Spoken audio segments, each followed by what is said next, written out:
സ്വർഗത്തിനു വിരുദ്ധമായും നിന്റെ മുമ്പാകെയും ഞാൻ പാപം ചെയ്തു പോയി. ഇനി നിന്റെ പുത്രനെന്ന് വിളിക്കപ്പെടുവാൻ ഞാൻ യോഗ്യനല്ല. തൻ്റെ പിതാവിൽ നിന്നും വസ്തുവകകളുടെ വിഹിതം വാങ്ങിക്കൊണ്ടുപോയി കൂട്ടുകാർക്കൊപ്പം എല്ലാം നശിപ്പിച്ചു കളഞ്ഞ ഇളയ മകൻ വിവിധ കാരണങ്ങളാൽ നശിച്ചു പോകുന്ന ആധുനിക യുവതലമുറയുടെ പ്രതിനിധിയാണ്.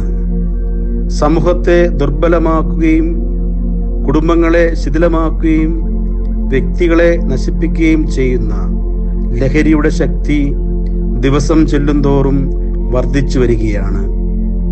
ഇതിനെതിരെ ശക്തമായ നിലപാട് സ്വീകരിക്കുവാനും ലഹരിക്ക് അടിമപ്പെട്ടവരെ വീണ്ടെടുക്കുവാനുമുള്ള വലിയ ഉത്തരവാദിത്വത്തിൽ നിന്ന് നമുക്ക് ഒഴിഞ്ഞു മാറുവാൻ സാധിക്കുകയില്ല.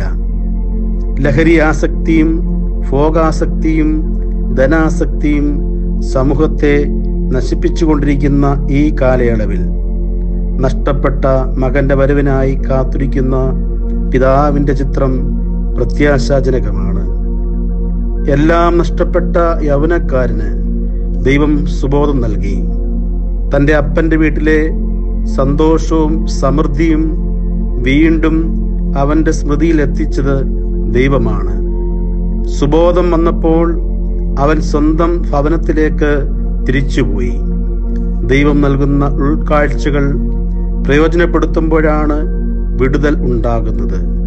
സുബോധം ലഭിച്ച യൗവനക്കാരൻ സ്വന്തം പിതാവിന്റെ അടുക്കൽ വന്ന്, അപ്പാ, ഞാൻ സ്വർഗത്തോടും നിന്നോടും പാപം ചെയ്തിരിക്കുന്നു എന്ന് കരഞ്ഞ് പറഞ്ഞ് അനുതപിച്ചപ്പോൾ വിടുതലിന്റെ വാതായനങ്ങൾ മലർക്കെ തുറക്കപ്പെടുന്നു.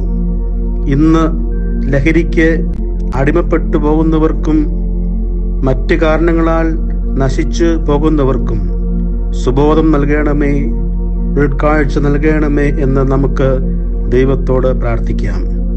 നമുക്ക് പ്രാർത്ഥിക്കാം. കാരുണ്യവാനായ കർത്താവേ, അവിടുന്ന് ഞങ്ങളുടെ യുവതലമുറയ്ക്ക് യഥാർത്ഥ ഉൾക്കാഴ്ച നൽകണമേ.